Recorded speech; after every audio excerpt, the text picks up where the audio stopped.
What's up, peeps? Welcome to the Up and After podcast. Grab a mug. Let's have a talk.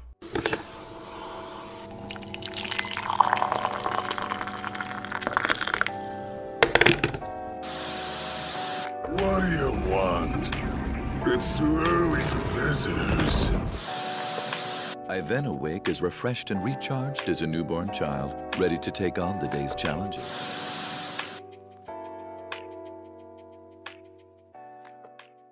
Welcome to the Up and After podcast, where today we are covering another movie. This one is one that Chris hasn't seen, and I told him we should watch. It's called A Few Good Men. You may not have heard of it. It's kind of an obscure little picture from '92. It's this was a fun one. This is a movie that I have always been quite fond of ever since seeing it with my father at a kind of young age, not too young. Wait. Quite a dry legal movie. Yes, You saw this with your dad, but your dad didn't want to watch Finding Nemo with you.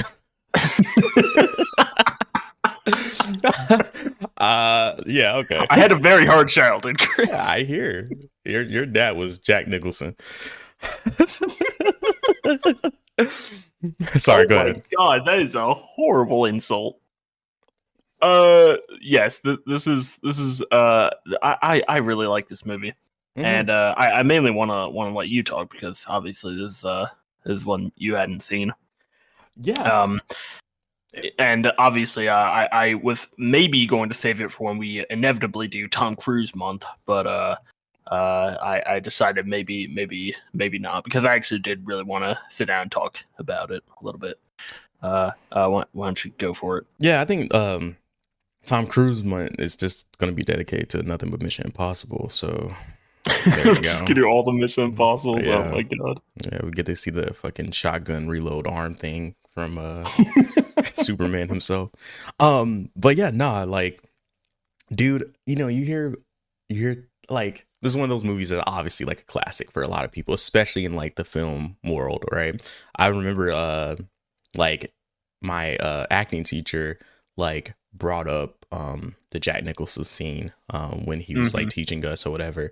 And he was like, has anyone not seen it? So I raised my hand, of course, and then he was like, all right, well, I'm clearly not gonna like talk about it too long. He was like, just go see the movie. So I was like, all right. So it's always been like on my list. But yeah, no, that was a great movie, man. I enjoyed it all the way through from the beginning to the end. So It's so funny because everyone remembers Jack Nicholson's performance in this movie with good reason. He's just such a masterful actor, and his character is just so lovably detestable. But realistically, he's not actually in that much of the movie. no. Which it's so funny. He's not in. He's like in 10 minutes of the entire movie. And it's like a decently long movie, and he still just like captures it. Like every scene he's in is just he's holding it around his finger. It's so good. Yeah, it kind of reminds me of Silence of the Lambs. Same thing with Yeah, exactly. I forgot his name. Anthony Hopkins. Yeah, like he steals the show, but also he's not in the movie that long, and the movie's not really even about him. So yeah. I think that's really dope. But also, besides Jack Nicholson in this movie, I think Tom Cruise does a phenomenal job. Like everyone, but yeah, all the actors are doing great. Putting aside Tom Cruise as a person, I don't really want to get into that. The whole Scientology thing. Let's put that aside. As an actor, he does such a good job in this movie. Yeah, of course. It's so funny watching his character and just how much of a little shit he is. yeah. And yet there's still like those little glimpses early on of like, there's the potential that he has, and you can see where he does excel, but realistically he's just kind of like coasting, as it were. But it's a really good tightrope walk he has of being really annoying and detestable while still making you kind of want to root for him in a really strange way.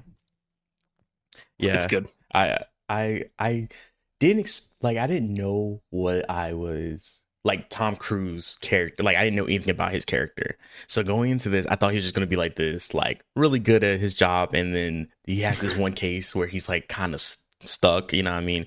But no, it's like he's kind of like you said, like a little shit. Like, and I was just like, okay, this makes this character in my head like a lot more likable. Like, or not in my head, but like character on screen is a lot more likable than the person I was putting in my head. I was just like, oh, I don't know if I want to see this, you know, like I could just go watch Law and Order or something.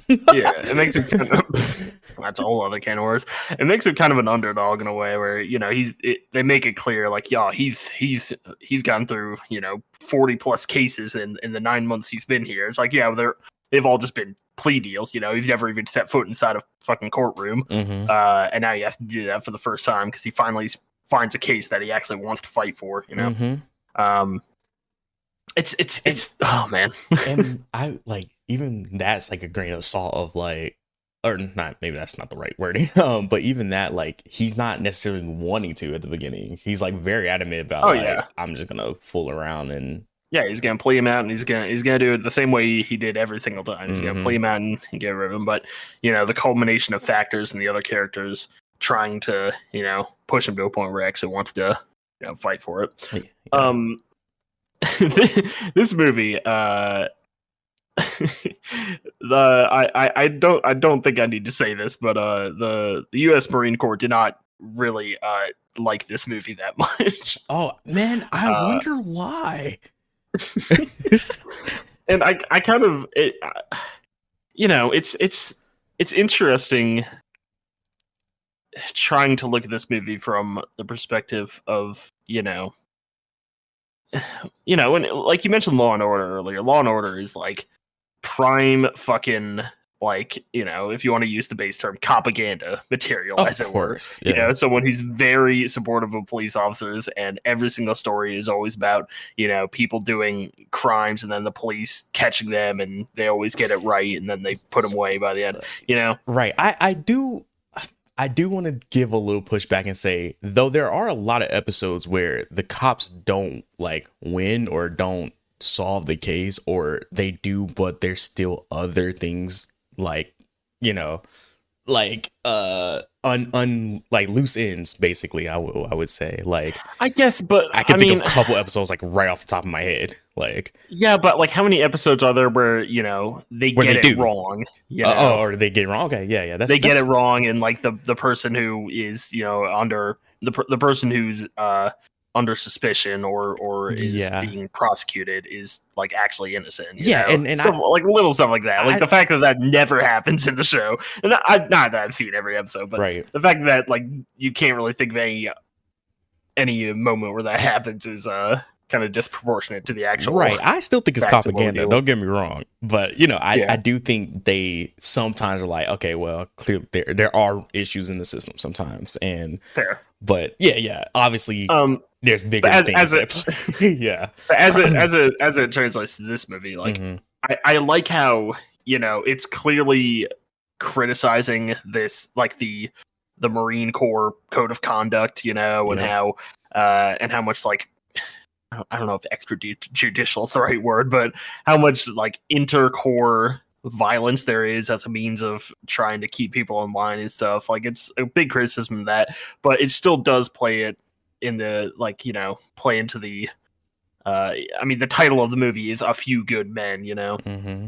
I'm not sure where Aaron Sorkin got the title. It reminds me of what's the saying? Who said it? Like, all it takes, I'm gonna Google it, all it takes for evil to triumph is for good men to do nothing. Right? That's JFK, right? Kennedy. Yeah, Kennedy. Often misattributed to JFK, Edmund Burke, and others. I don't know if there's an actual, like, person who originally said it, but whatever. You know, it's like that, you know. Well, it's evocative of that, I guess. Yeah, it's interesting trying to look at it in that view of, you know, people are a lot more critical of both police and the military these days, and looking at something from the 90s that both was very critical of the Marine Corps, but also, you know, still pretty positive as a whole for like the military, I guess. I think what's also interesting is is the Marine Corps are the ones that are kind of like being scrutinized, if you will, in this movie, but the Navy's the one that's like doing the justice part, if you will, right? Because like Tom Cruise character is the Navy, right? He's a Navy man, yeah, and so is Demi Moore as well. But the thing is, like, they don't really touch upon their roles, like, or the Navy as a whole. It's really just them as characters. And I'm pretty sure the only reason that they are in charge of this case is because Guantanamo Bay is like a naval base, so they get jurisdiction. Yeah, the reason why I brought that up is because I think it's interesting because I've heard, if anyone doesn't know, you know now, that my mom is in the military. So my mom is in the Army Reserves. But I just think it's funny because I've heard like talks of like how people talk about like different branches of like of the military, and my mom's never said this, but I've also like just people she hang around when they discuss this, and they always see the Navy as like oh like if you go and join the military, join like the Navy or the Air Force, because like you don't really do much, right? And I just think that's so funny because they play onto that in the movie of like, oh, like you Navy boys don't have to do anything. You don't have to pick up guns and yada yada. You just give us a ride wherever we need to go fight. Whatever Kiefer Sutherland says, right? Yeah, and I just think that's funny, like that it like it's shown in this movie, but it is also like image that is pertained in real life too. And you know, I just thought that was interesting. Yeah, we had a friend in high school who joined the. I'm pretty sure he joined the Navy. He worked on like a nuclear naval sub. I think as an engineer. So, and I'm pretty sure every time we met up with him after high school, he would just have nothing positive to say about his experiences. Scary, man. But yeah, whatever. Yeah, no. All right. Let's focus in. Yeah, I was going to ask you, how did you feel about kind of the side characters, specifically Galloway, or Calloway? Galloway, yeah, with a G. With a G, yeah, okay. Galloway. I want to make sure because I'm sure I saw it on her thing, but I was like, is that a G or a C? And every time they kept saying it, I was like, are they saying Calloway or Galloway? But yeah, how did you feel about Galloway and what's my dude's last name? Weinberg. Yeah. Lieutenant Weinberg is great. He gives such a levity to all this. He's my favorite fucking scene is like when they adjourn for the day and he just roasts the shit out of her for strenuously objecting. He's like, huh? He's like, he's strenuously objecting. I guess we have to let it go now. He tells you he objects and you strenuously object. Okay, I guess that works. Yeah, he's great, and I love the little moment during the montage of them preparing for the trial when he's like acting the part of the doctor witness on the stand. Mm-hmm. It's like, did you see evidence of this? No. Did you see evidence of this? No. Did you see evidence of this? No. Did you see evidence of violence of any kind? You mean other than the corpse? And Tom Cruise was like, fuck, I fell into that again every time. I thought that was a nice little moment. And then Demi Moore's character is definitely more of the straight man in this movie, but I also think she has great. She plays off of Tom Cruise's character so fucking well in all the scenes there, and like she's like in the beginning just not taking any of his garbage, mm-hmm. and then like towards the end is more acting as like the voice that's just trying to keep him going despite everything that goes wrong during the trial, because she's seen that he actually can have passion for this thing. Yeah, I agree. I feel like this movie, I don't want to say doesn't work. I'm sure it could. I just really like Demi Moore's character. I think she's a good addition to the story, and like I also didn't know what to expect from her character either. It kind of reminds, this movie actually reminds me a lot of, or maybe, well, I'm gonna say it reminds me a lot of only because I've seen it first, but it reminds me a lot of Great Debaters in a lot of ways. Okay. You have the three kind of like protagonists, if you will. You have the woman of the group, and then you have two guys, and then you have, the only thing that kind of changes is like kind of obviously the end and what they're trying to do or whatever. But it's just like, I don't know, it's just like you need kind of this, like you said, like the straight man character, the character that's like, all right, we gotta get shit done, and this is the thing that I want done, right? Especially played off of someone like Tom Cruise's character, who is like, whatever, I'm gonna do whatever, because it makes it more believable that something has to like kick him into gear, you know what I mean? And I feel like Yeah. Weinberg wasn't gonna do that, right? Yeah, he barely cared any more than Caffey did. Exactly, and I think it would have been harder to get to that end point if it was just Caffey and Weinberg, or just Caffey alone. You see what I'm saying? Yeah. So having Demi Moore's character is kind of quintessential to Tom Cruise's character. Yeah, no, the chemistry between, like, the teamwork of the three of them wouldn't work without each of them being there. Like, each of them plays a really important role in making that dynamic work. Yeah, and I know I can feel like the writers in the film, I guess, knew they had something special when they had those actors working off each other. Also, gotta go see more Demi Moore movies. I said that while we were talking, but the only thing I've seen her in is The Substance. So come on, striptease, G.I. Jane. Anyway, oh my god. All right, so okay, what about the two defendants, the two Marines who were on trial? Man, it's weird because like they also kind of feel like they don't get a lot of screen time. Like they do and they don't. Like in some ways I feel like they do, but not even they. It's more so what's the black guy's name? Dawson. Yeah, Dawson gets more screen time than the other guy. Downey. Dawson and Downey, yeah.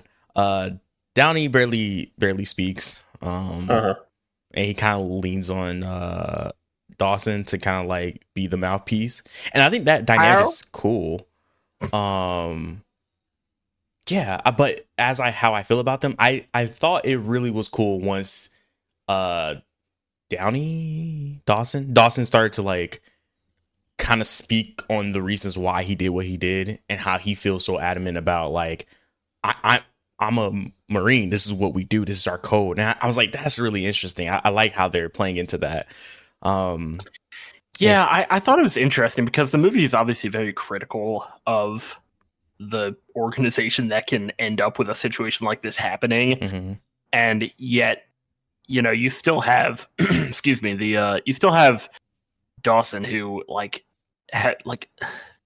he claims to have no qualms about what happened because he was simply following an order, and he still really looks up to the Marine Corps as an organization, even though the Marine Corps code and its, you know, not laws, but like the rules that they all follow ended up with the death of, you know, someone who it seems like he didn't have much of a problem with, because it said like Dawson was looking out for Santiago earlier. Like he was the one making sure no one else messed with him before the incident where Santiago tried to go around his back for the shooting incident. And then of course at the end of the movie, he finally, like when Downey's like, what's like, why are we still getting discharged? We didn't do anything wrong.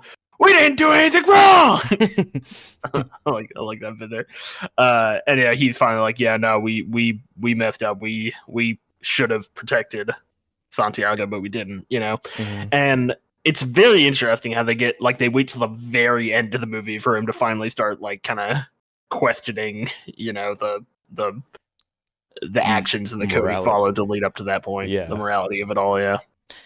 I thought that was interesting. Also, they said that was he feeding one of the guys who were that was another punished? Thing. There was another Marine who was under like a food restriction, and he was sneaking food to him, which ended up getting him like a negative performance review or whatever. And I think that kind of leads into what you're saying, where I think it is also interesting that they waited so long for him to kind of feel that way.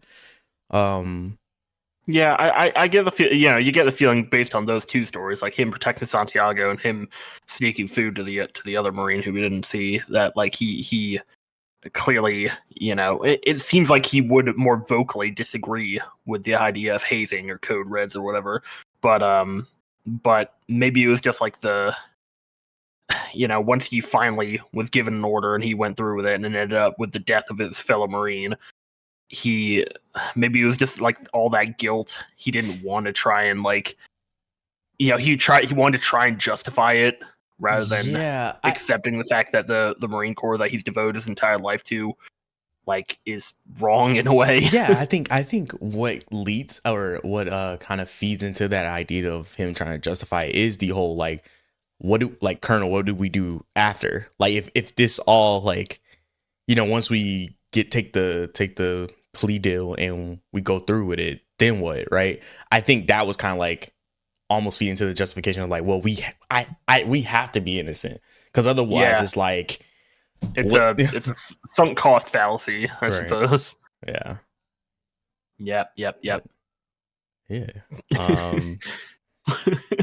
What was the moment they had in their holding cell where he, I don't remember what he says, but when Tom Cruise, it's like, "Fuck you, Howard." It was so funny. It just could feel so much frustration with everything on it. So funny because I think that's right after he found out. He found out that fuck. It was, oh my god. Okay, was it the plane thing? No, it wasn't the plane thing. It was something to do with Kendrick having their meeting with them. I believe that it was like it was like 5 minutes Tom before. Cruise found out that after the meeting broke, Kendrick went to give them the code red order like directly in their room. Yeah, and like they didn't tell him that, but he found it from somewhere else. I think maybe Kevin Bacon's character told him that. Yeah, he's like, "Oh, you failed to mention that part." Yeah, and he responds, you didn't ask. He's like, "Fuck you, Howard." That might have been it. And I love whenever Kathy yells, his voice just goes so high pitched. Yeah, the one thing I wanted to say was Tom Cruise in this movie feels like a young boy, like, or like an old boy, I guess, like a young adult, like, because his voice is like so high pitched. Like there were so many times where he would say something and I go, "Yep, that's it." I mean, it's the voice coupled with the fact that he just acts so fucking childish throughout the entire movie. Like him picking over fucking donuts, touching every single donut, and then finally takes one bite and then throws it away. And I was like, I hate this guy. Oh my god, I hate him. Yeah, that's pretty great. Oh man, I don't know. I want to talk about before. We should probably save the big Jack Nicholson court scene for the end, but I want to talk about the one, not the first scene. The first scene we see was actually let's talk about that first. How about the fact that they used like a flashback in a way, like how the movie starts with like the killing, and then it goes to Galloway talking to the people and setting up the investigation and stuff, and then we meet Tom Cruise, and then it like goes to a flashback of Jack Nicholson and the two other superior officers finding out about the letter and what they should do about it. And I just find it very interesting that they made that choice. Yeah, I thought it was interesting because one, they don't do like a hours before, they don't give you a timestamp. So initially I was like, I was like, maybe it's doing this thing where it showed like the cold opening and the thing with Galloway is like after we kind of get the real setup, right? But it's just a small contained scene in the office. And I was like, oh, okay, so maybe they're going to do certain flashbacks within like the movie, but then they don't do that ever again. But they don't do it again, yeah. So I was like, it's very interesting. This is very interesting. I liked it. I thought it was cool. It's a great. I mean, all three of those actors, just like every actor in the movie, is just doing great. But those three were really good in that scene together. But it's also interesting because like it gives us the information. Like I'm sure you could probably intuit that they're kind of bullshitting based on when like they go down to Cuba to talk to the Marines and stuff. But like you are just directly shown, like Markinson wanted to transfer Santiago, but then Colonel Jessup said no and said like, no, I want you to handle this, Kendrick. And it's like, so from then on, when they get down to Cuba and they're like, yeah, we were going to transfer him. He's going to be on the first flight out, it's like we can get the transfer request. And it's like the first plane was there and, but like we know it's all bullshit. Like not just because you could intuit that without having the scene, but just having the scene makes it seem like even bigger. Like these guys are just like lying through their teeth so fucking hard. It's neat. It's a neat idea. Yeah, honestly. And it's also like how do the main character know though? Like, how are we gonna get to the point where he does know?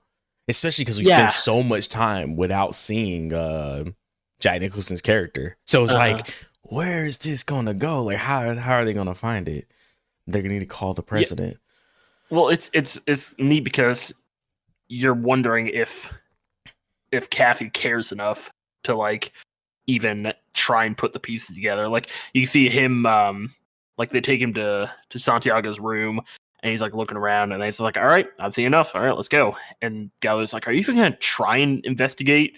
And you're like, "Dude, like you as the audience member, like he just clearly doesn't care. We know that they're lying, but he's not gonna figure it out if he doesn't care enough." But then, like towards the end of the when he's when Jessup is testifying, and he's like, he makes it known, like, yeah, I noticed that Santiago hadn't packed anything. Yeah, I think it's two he makes things. He makes use of those things that he picked up on without showing that he cared that he picked up on them. Yeah, it's funny because like, is that scene? I think that's the bigger one. The like he wasn't packing thing. Obviously, that was used in court, but I also think it's the questioning Jack Nicholson's character too of like, hey, can I get those like flight things, right? It was a transfer request. Yeah, the transfer request, right? I think the transfer documents saying that like we were going to transfer him. Right. Anyway, continue. I think that even shows like a little bit of him like, like no one else was thinking that. Like he just immediately was like, "Oh, can I get that?" Right? And it's like something like, "Oh, like he kind of cares," but even after that, he was like, whatever. I'm probably going to do the plea deal, yada yada yada, right? But I just think it once again adds to the other thing of like noticing the things in the room, but also noticing the like asking for the transfer request or documents or whatever. Yeah, it was this compounding thing. Like, yeah, exactly. Like you said, he like up until the day of the arraignment, he was probably still thinking, we're gonna plead guilty, and then he was gonna get him a new attorney. Mm-hmm. But it was a compounding of Galloway just constantly like trying to get him to care, and also his possibly even unwilling noticing of all these things that are just slightly amiss. And obviously one of the things that she points out to him is like, you didn't have to ask for the transfer request. You could have just gotten that through a letter or whatever, just ask someone else after we'd even left Cuba. But you wanted to see what his reaction was to you asking. Yeah, you had a hunch. And speaking of which, yeah, you had a hunch. But speaking of Jack Nicholson's reaction to Tom Cruise asking for the transfer document, holy shit, dude, that's probably one of my favorite scenes of this whole movie. Like, I think I almost kind of like it a little bit more than the outburst scene of the courtroom. Like, it's just the thing that it's like they took the audience and was like, we're gonna put you in Tom Cruise's spot, because when he's speaking to you, like, you're like, oh shit. He's so scary, man. He just does. It's like I told you. He's responding to Tom Cruise. He's like, I want you to ask nicely. He's like, what are you saying? He's like, and he just goes on this like minute-long run-on sentence where he just never raises or lowers his voice or changes his tone at all, but he is just like constant just daggers into your heart with every word he's pumping out, punctuated by questionable language. And so one thing that I like really think about as a filmmaker is, will my art like age like well, right, for the most part. Yeah. And I think one can get lost in like language a lot, because that's something that we utilize all the time, but it's always ever evolving. Things that we say back then is not something we say now, or case in point here, like things that are like you could say as like an offense to someone, like doesn't like, or like it's still offensive now, obviously, but it doesn't.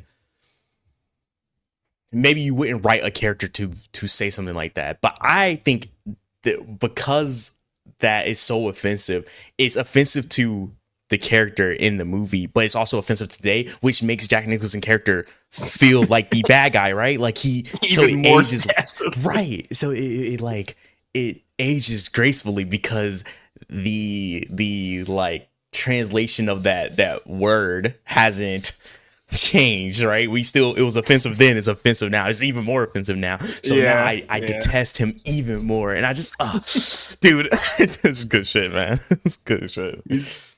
It's pretty impeccable what they're able to do, and it's so. I have a lot to say. I'm gonna say even more when we get towards the end, but like seeing him at the lunch table there, like smoking his cigar and just joking around with his fellow Marines, and he feels so at home and so affable when he's just like there and he's in control of everything. But as soon as someone steps out and asks him something that he is not expecting, he just like turns into a completely different person. And it happened there. It also happened like in the flashback scene where he and there is less affable because he starts the scene by saying like, "Who the fuck is William Santiago?" And like, but even then, like as soon as Markinson is like, we can't transfer. That's a bad idea. And then Nixon's like, all right, go on, Kendrick, get out. It's like, do not ever question me in front of another officer. It's like, dude, this guy just turns on the mean.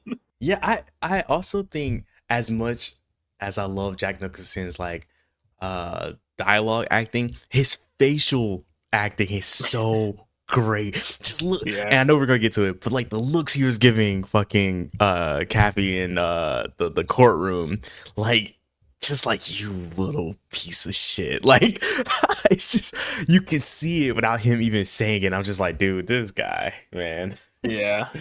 But pretty good. Break from that. What about yeah? Yeah, go ahead. No, you go ahead. What were you guys saying? I do want to bring up, this is very small, the soundtrack for this movie is so go for it. Funny, dude. Like it's one of those things where like it feels like it was outdated even for the movie. Like I kind of feel the same way. It felt like it should be like a 1940s film. I was like, I would go for like maybe 70s or something. Oh, okay. No, I was like, maybe like it feels like the movie you'd see in like a Chris Columbus kind of movie, like a Home Alone almost, okay. Just like this kind of whimsical little soundtrack. Yeah, okay, I see what you're saying now. I can see that. I guess in my head, I was thinking of like a black and white, like transitional, like when they transitions from like, I don't know, a character talking in a room to them driving on the street in a black and white. I think of this music. That's the type of music. But here's the thing, right? Though I'm saying it's whimsical, though we're saying it's kind of silly and saying seems out of date, I like it. I think it fits the movie. Like, well, I think there could have been better choices for the soundtrack, but I like it in this movie.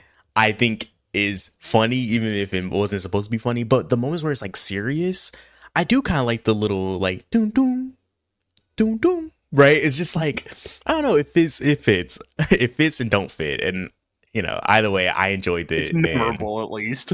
Whether it's good or bad, you're gonna remember it, right? Right. And maybe that could be a bad thing, because maybe soundtracks are supposed to be like sound, like in general, like you don't know, you're not supposed to notice it. It's supposed to be a like, good soundtrack you don't know. It's like exactly. An umpire. If you know an umpire's name, that's probably a bad thing. Right. That might not translate. But obviously there obviously are soundtracks that people do remember, like Revenge of the Sith, and even obviously the motifs that people know. But yeah, in just a normal Few Good Men movies, I don't think I'm supposed to notice the soundtrack, you know what I mean? But yeah, what are you gonna say? I was gonna just bring up Kevin Bacon's character, because we haven't talked about him really that much. Yeah, he's interesting. I think what was interesting to him about to me is one, he played in the Moon Knight, so that was very interesting. No, seriously. Oh my god, dude. It's like he wanted to protect like the Marine Corps idea, but at the same time he's like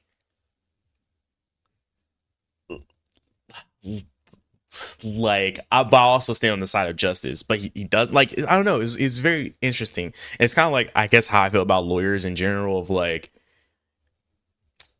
they're trying not to be prejudiced. They're just trying to do their job. yeah, and just exactly. trying to And however hold up the you look justice at that system. is the way you look at it, you know. Yeah, I mean, there's a few different. There's him just trying to be, a good lawyer, just doing his job. There's him as a Marine. There's him as, kind of a friend to Kathy, even though they have this kind of rivalry. They still seem like they're friends, at least. Yeah. Yeah, it's interesting that they're going with a few different directions there. And Riley, Yeah, you suck at softball. you suck at softball. A lawyer bar. We're watching it. Chris is like, is this just a lawyer bar? Okay, Cappy goes to, okay, so like Cappy's dealing with his shit, and he goes to this bar, and like 2 feet away from him, there's, I guess, 2 lawyers talking. I'm like, does every lawyer go to this bar? And then fucking Kevin Bacon shows up, and I'm like, I guess every lawyer goes to this bar. It's just a bar called Lawyer Up. Fucking stupid. It's not stupid. That is accurate. That's dumb. As I told you, there's a bar for everything in DC. Every single profession has their own bar they go to. Stupid. It's all right. It's a waste. Never mind. I figure you want to leave your job at your job, but no, you leave, go to the bar to hear more about job stuff. Half the bars are just congressman bars. I bet that's us all in DC. Just But the other half of the congressmen go to seafood restaurants to do business. okay. Anyway, Because we're all like crabs in a barrel. okay. So one of my favorite, if you want to move into like the kind of trial part of the I don't. film, which of course One last thing. Okay. What was his name? Kiefer Sutherland's character. Kendrick. Nope, not Lamar? him. Not him. What's the other guy? Markinson. Markuson? Yeah. That guy. Markinson, yeah. That guy, I told Riley this. Whenever he shows up on screen, it is a different movie. I don't know what's the director's name? Rob Reiner. Rob Reiner? Yeah. This guy, I think he wanted to make a film noir. And I think he was like, damn, this is the closest I'm going to get to doing that. So when Marcus is on screen, like the lighting changes, they do like these like red key lights and like these like black backlighting, and it's just like, what is happening? He sneaks in to fucking what's the name's car, and he's like, listen, I don't have much time. Right? Like he's lying about everything. He's lying about everything. How do you know? I know. I was there. I have the document. He made me forge the document. It's like this guy is like they're trying to play this movie kind of straight, Right. Like I just figured out the reason why he feels so like out of place in the movie is that they're trying to play this pretty straight. Like this is something that could, is set in reality, Yeah. right? But then they have this guy who they're talking about, like, he worked counterintelligence and he just recently disappeared and you're never going to be able to find him because he's like a super secret agent who's never going to be found if he doesn't want to. And then he shows up in his backseat. He's like, I'm going to help you with that case, but you need to listen to me. It's like, it just feels like such a different movie. Like, this is something you see in a spy thriller. Right. It's so traumatic too. Like even him, like, committing suicide, like is the scene setup is like, it's like something you would see on Broadway. I love it. Like I love everything he's in. It's just so funny to me. Like, man. But yeah, that's it. We could move on to the final act of the movie. But that I had to bring that up because it's some of my favorite stuff in the movie. Yeah. Yeah. I love courtroom dramas in general. That's one of the main reasons why I really love this movie. Yeah. I just love seeing the back and forth of how both Kevin Bacon and Tom Cruise like handle the witnesses. I have a few favorite moments from the various witnesses they have here. One of them being when he's when he's questioning the doctor, and he gets the it's so perfect. He gets the doctor to like to list symptoms of like coronary conditions that could lead to the condition that ended up killing him. And he's like, shortness of breath. He's like, yes. And it's like lightheadedness. Yes. And it's like fatigue. Of course. And it's like, all right, I'd like you to read this. And it's like, this is Santiago's health report. Lightheadedness, shortness of breath, fatigue. It's like, thank you. That'll be all.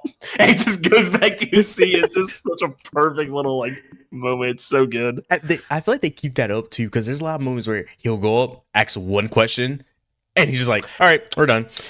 Yeah, I love the detail where it's like they bring the first, like it's like the first of like every single Marine in the barracks they're gonna bring up. It's like, hey, were you there when Kendrick said not to touch Santiago? And it's like, yes. And it's like, all right, cool. And you knew that order to be there, and you were gonna follow that order. Yes. And it's like, all right, thank you. And then Tom Cruise comes up. It's like, were you in Dawson and Downey's room 5 minutes after the meeting? No further questions. And then they're about to bring up the next guy. It's like, sir, can we skip every single Marine? We just like to point out they're gonna ask that everyone was there, and we're just gonna make sure they all testify that they weren't there 5 minutes after. It's like, yeah. Agreed. All right, we can skip all that. It's like I feel like that's something that would happen, in an actual trial. Not that I'm very well versed in it, but yeah, it's pretty fun. There's a lot of great little details. I agree. I love when they go on. Oh, I was gonna say one of my favorite what do you call them, witnesses, testifiers is the one Marine where he's like he's the guy they eventually asks about like going to the what do you call it, mess hall. That guy, I just love his acting, the way he's like up there, he's just kind of like almost having a good time. Yeah, but he's also like, this is exactly what I was gonna bring up. Yeah. Yeah.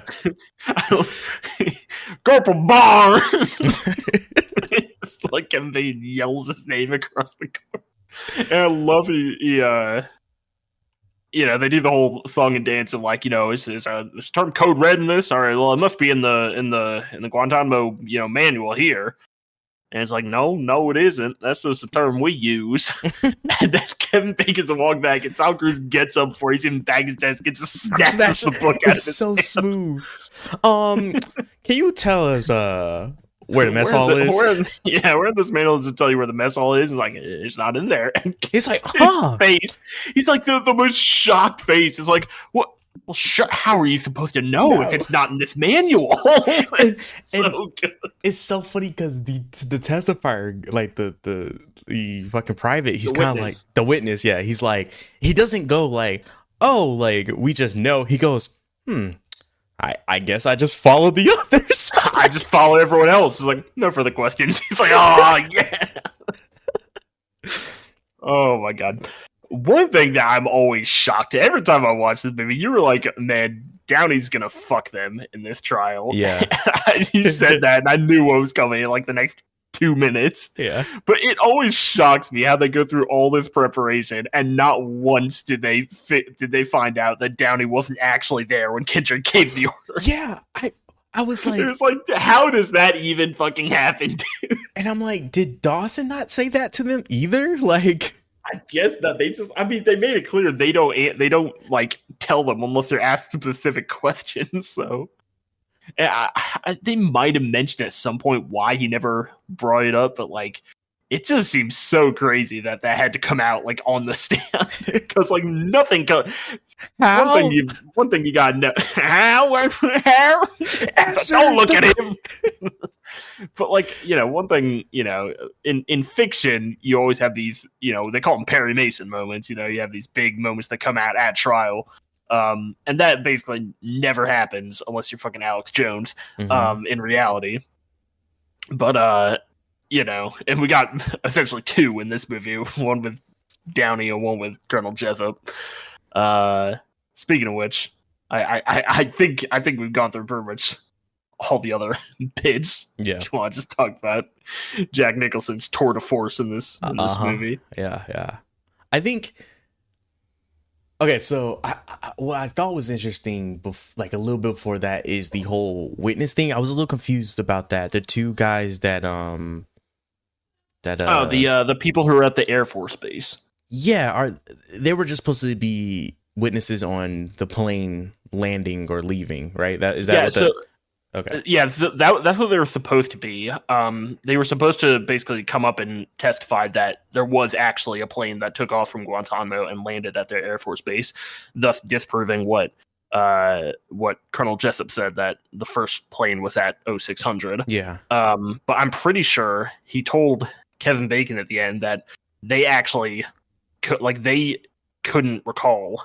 Like that just wasn't something that they were going to be able to recall. So they were really just there Like bait. to basically just shake Colonel Jessup's confidence, him bringing him in. So they're going to come testify and say that you're lying about the plane. Mhm. But if it actually got to that point, they were that might have been the note that Weinberg gave him when he came in.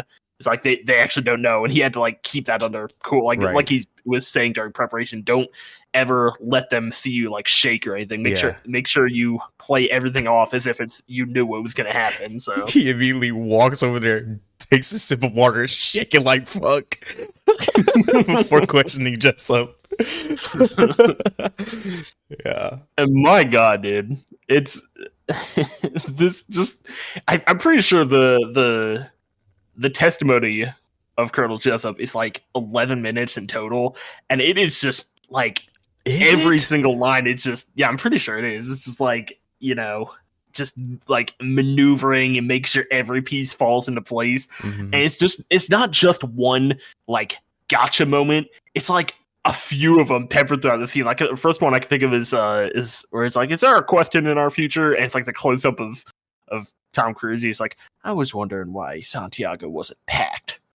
And it's just a silence, and Jack Nicholson doesn't respond. It's tell you what, we'll get back to that. And he walks back, and and then it just keeps going. He sets up each of these little pieces, and then right at the very end, he finally, after the really long dead air moment, where he's do you have any other questions for me? And he looks at everyone in the room, and Weinberg shakes his head, don't do push it. this. You're not gonna be able to do it. And Gallery doesn't say anything because she knows that he's gonna want to. And then he finally lets it loose with if your orders are always followed, and you said that he was in grave danger, or if yeah, you know what I'm saying. Yeah. But it's why did Santiago need to be transferred? And Jack Nicholson is he was a substandard Marine. He was being transferred. No, that's not what you said. That's not what you said. You said your orders were exactly followed. Oh my God, I completely forgot going back the bit where he's I believe you believe that he was in danger. He's yes, I believe that Santiago was in danger, grave danger, and it just the cheekiest fucking close up on him. It's is there any other kind? I just go to Riley. Yes, there are a lot of other different dangers that aren't grave. Not to this man. Not to this man. And then it's I asked you if he was in grave danger. I said danger. You said grave danger. Is there any other kind? I can have the court reporter read it back to you if you need to. I don't need it read back to me like I'm some. And then I love when they just start screaming over each other. It's like the judge is yelling, and the Kevin Bacon's character is yelling, and everyone's just yelling over each other. It's so good, But it keeps happening. you can tell, like Tom Cruise's character, McAfee's he's no, I'm gonna get this point home if I have to. I'm not stopping. It's one continuous run on sentence, if you will. He just keeps going. He doesn't stop. He doesn't break. I want to see if I can find the exactly what he what the part where they're all talking about each other. It's you cut them loose. You did this. Oops. Is right after that big. Okay. Oh, sorry. Go ahead.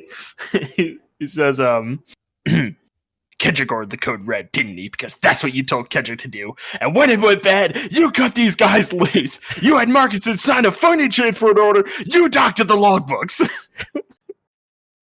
It's so good. After that scene, did you order the code? he says, you little piece of shit. Is that what he says to him? It's slightly before bastard? that. I believe he says that when after Caffey tells him no, you it's not, you didn't want to transfer him because he was substandard. You said he was in danger. And he's like, I felt men would take things into their own hands. He's like, no, you said that men always follow your orders. People follow your orders, or people die. That's what you said. And then as the silence is like, you cheeky little bastard. Oh yeah, that's yeah. Oh my goodness. And then of course, like it's so funny because you get the moment where they're just yelling at each other, like, did you order the code red? And the judge's like, you don't have to answer that question. I'll answer the question. You want answers? I think I'm entitled. You want answers? I want the truth. You can't handle the truth. And everyone, like, that's the big thing that's always quoted and like clipped is you can't handle the truth. Right. But that's not even the most memorable thing in this scene, because he just goes off on him on this, like, and I have to imagine that like the Better Call Saul writers were inspired by this when they made the chicanery monologue, because it's exactly like that. Where even where he cuts through all the chaos in the room by saying like in Better Call Saul, it's like, I am not crazy, and everyone just falls silent. And then he just goes on this big monologue, and that's exactly what happens here. Where he's like, "You can't handle the truth," and then he just goes off on this megalomaniacal rant where he just sees himself as this like savior figure, where he's protecting this country. And it's so funny when you really think that, because Guantanamo Bay, Cuba is not this dangerous, especially in 1992. Like, they're talking about how, like, the Cubans, they'll shoot you if you're not wearing camo. It's like, I don't think that's true. I feel like either the movie is mistaken or they're just playing up how, like, self-aggrandizing the Marines are. But I think they are.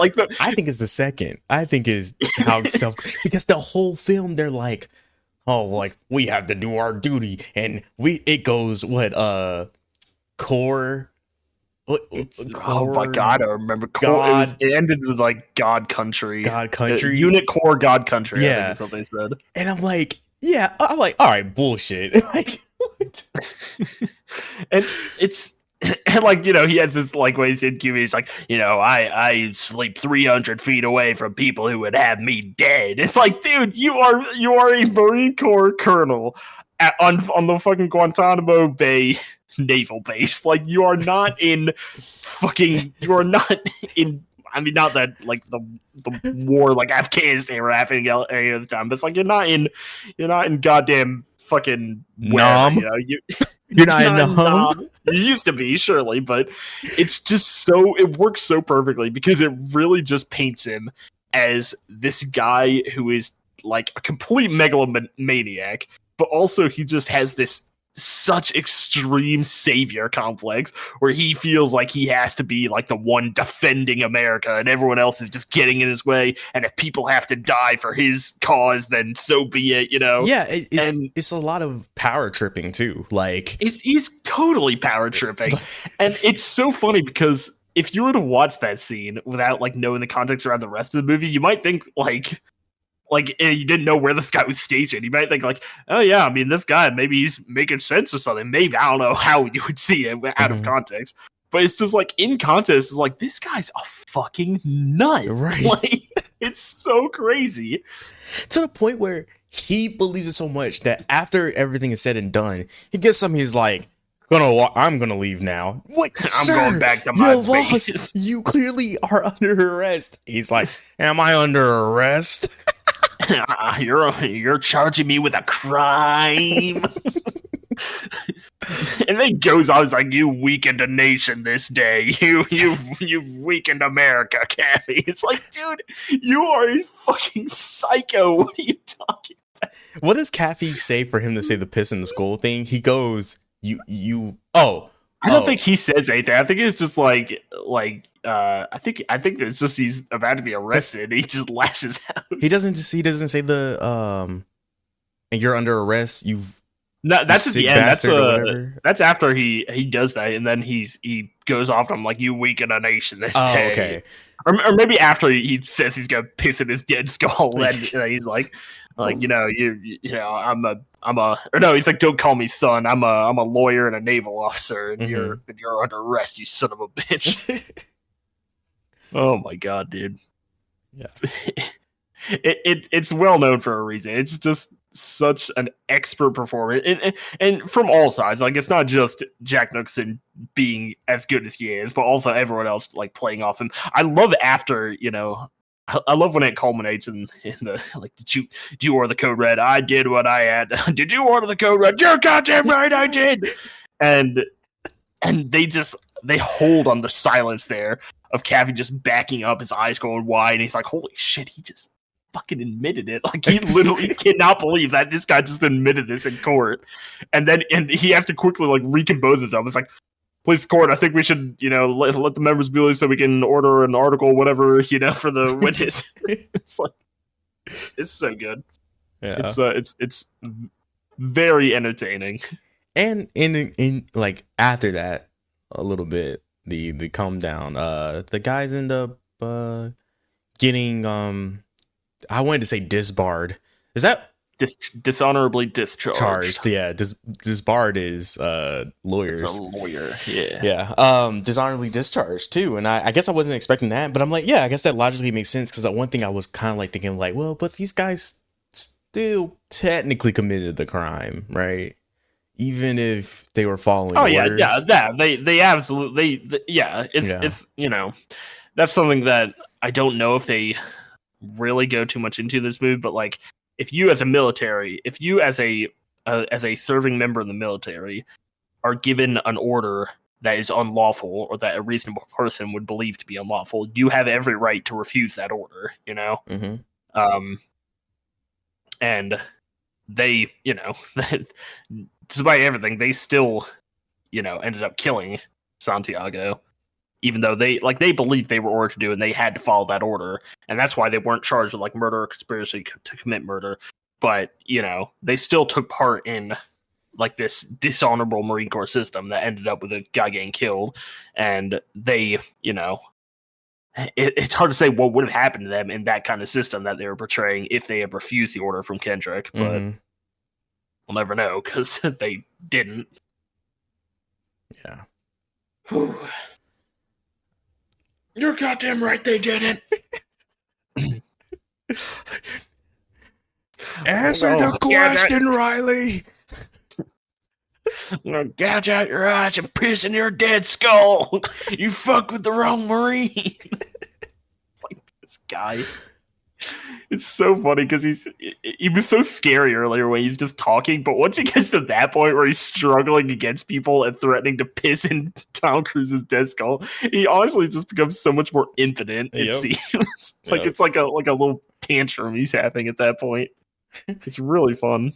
And I'm getting arrested for committing a crime.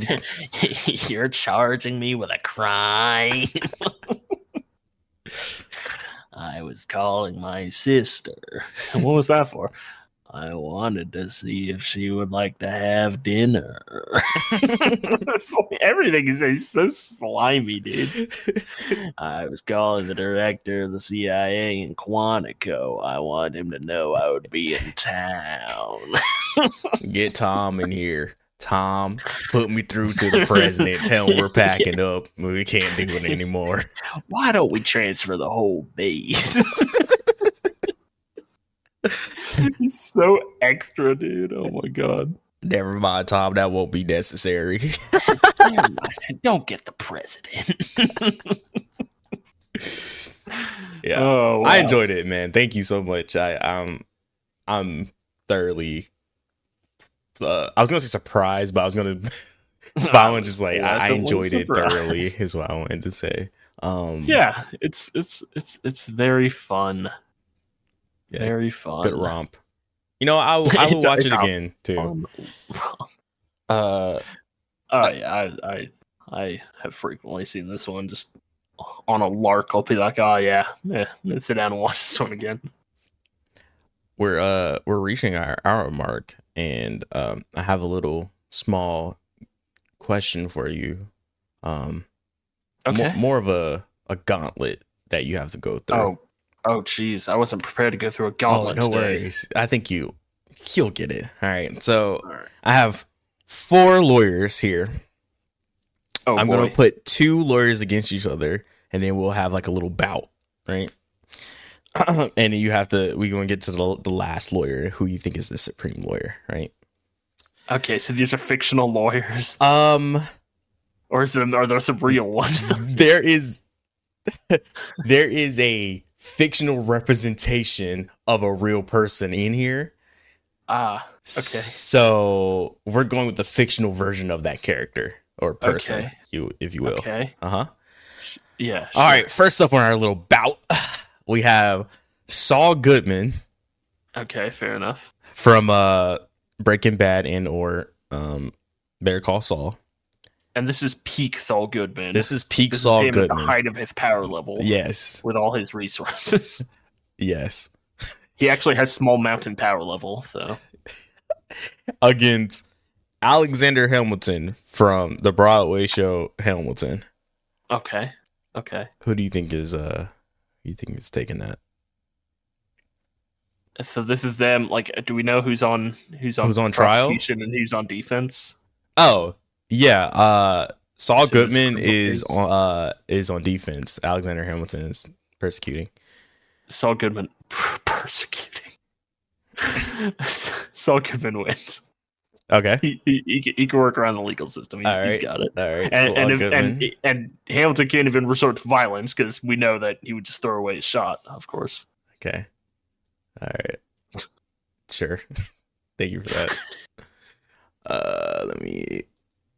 All right. Saul Goodman has moved on. Alexander Hamilton is he's out. Next we have Matt Murdock versus McAfee. Matt versus is McAfee. the prosecutor and he's persecuting, and McAfee is defending. Stop saying persecuting and stop saying McAfee. Like you're making me think of cats. Oh, Caffey. Is that his name? Yeah. Yeah, McAfee. McAfee is a mystery lawyer. He's there. He's very tall and thin, except he's played by Tom Cruise, so he's not actually that tall. All right, Matt Murdock on Wait, Matt Murdock's prosecuting? Yeah. Okay, that's interesting. Uh-huh. I mean, I feel like he would win still. Who, He's got Matt? Superpowers. Yeah. He got superpowers. What do you mean?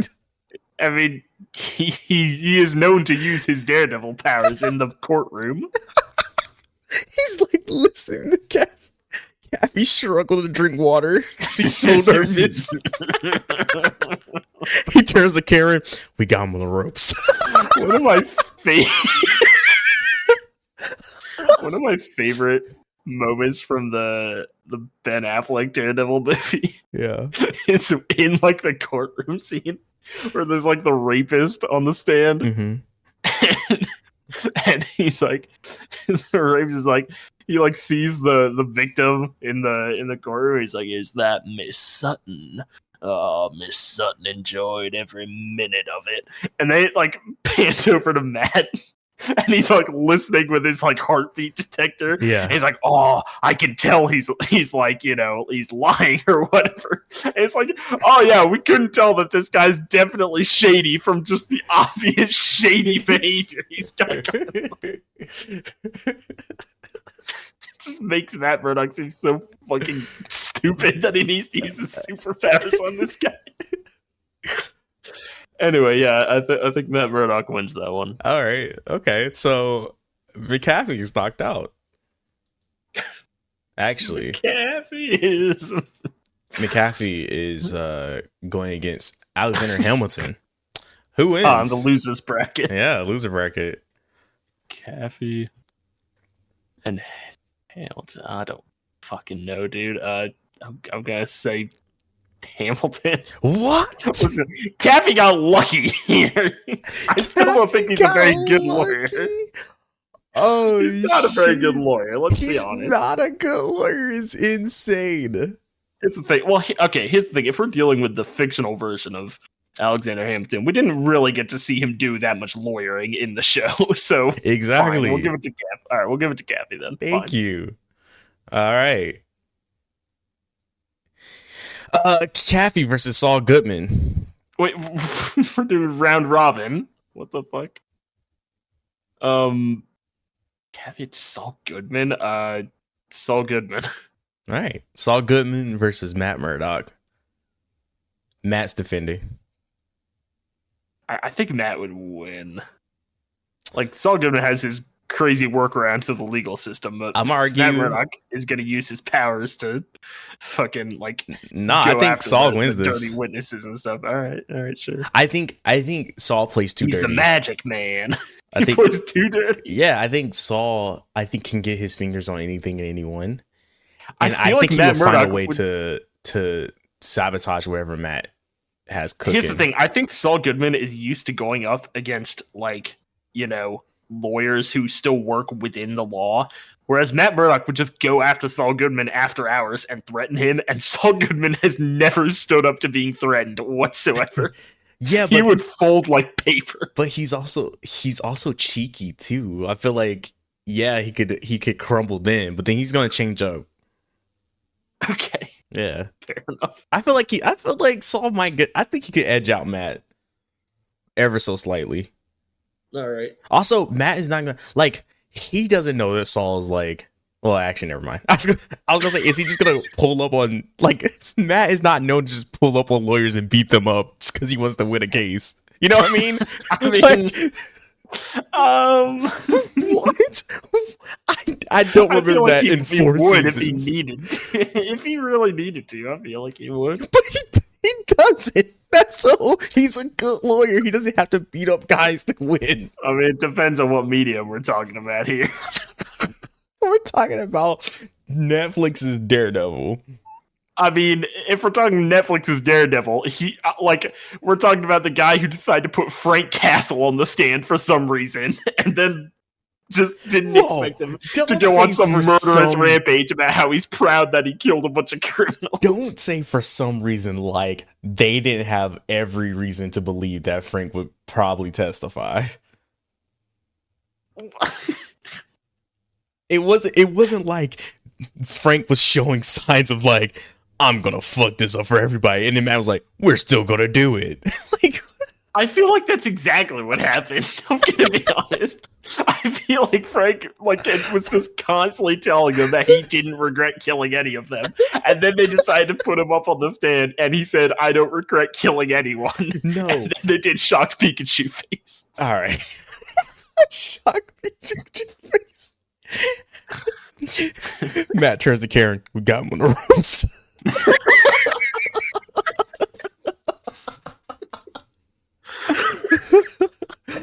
Oh my god.